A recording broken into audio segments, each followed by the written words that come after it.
In Luo culture, how you are mourned depends on how you lived. Your age, your status, your gender, how you died. All of it determines the length of mourning. The animals slaughtered, the songs sung, and the ceremonies performed. Not all deaths are equal. First, let's start with death of a young person. When a young person dies, someone who had not yet fully established their place in the world, the mourning period lasts 3 days. A goat is slaughtered during this mourning.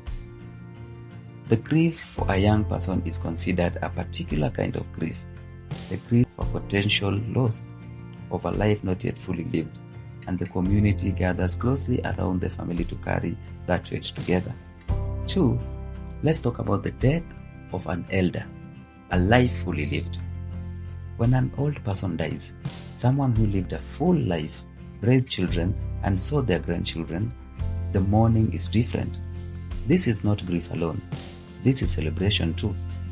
A war drum called bull is beaten to announce the death of an elder. The drumming calls the community to acknowledge that a life was fully lived. For 3 days, there is dancing.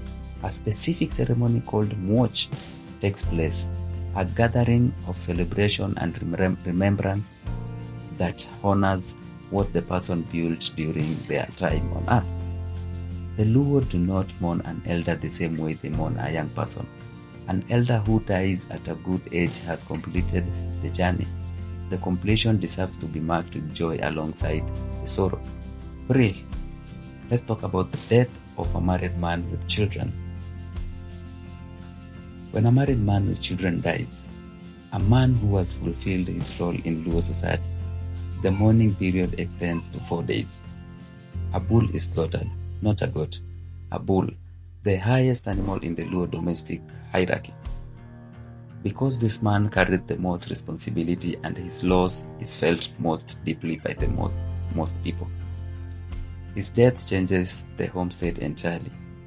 His wives, his children, his position in the clan, all of it must be addressed through ceremony. 4. Death of a twin. When one of a pair of twins dies, the mourning period is 8 days. 8 days, longer than any other category of death, because twins hold a unique and sacred spiritual status among the Luo. They came into the world together.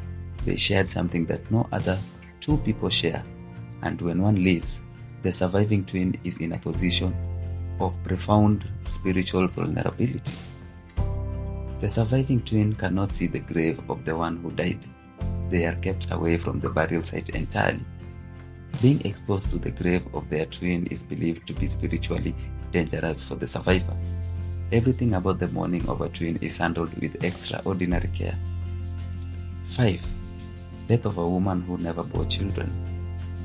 When a woman who never bore children dies, called mikumba, a thorn is placed on her leg during burial. This act carries meaning. It is a symbolic acknowledgement of a life that did not produce offspring, something the Luo consider deeply significant to the continuity of the family life. Additionally, an unmarried woman cannot be buried in her father's homestead. She must be buried elsewhere, because the Luo believe that burying an unmarried woman in the paternal homestead will prevent her sisters from getting married. The spiritual consequences of that act was considered too serious to risk. Bad deaths. There are deaths that the Luo considered bad deaths. Deaths that do not follow the natural order.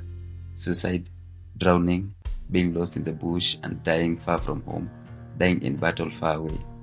These deaths require special handling because of the risk of jachien, the dangerous spirit we discussed in episode 1. A person who dies a bad death is at far greater risk of becoming a restless, harmful spirit.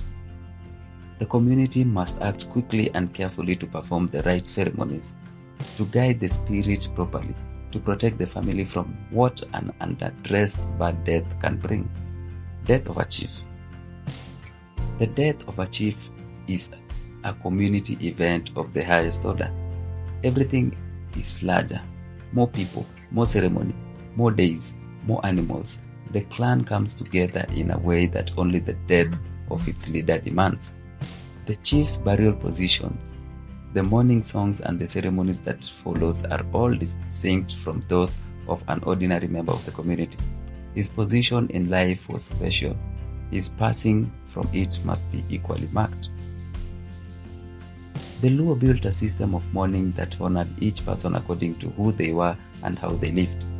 Not because some lives matters more than others, but because each life was different, and the way you say goodbye needed to reflect that difference.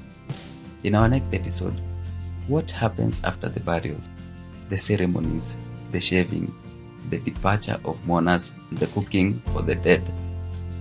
This is Echoes of the Luo. Erokamano waini.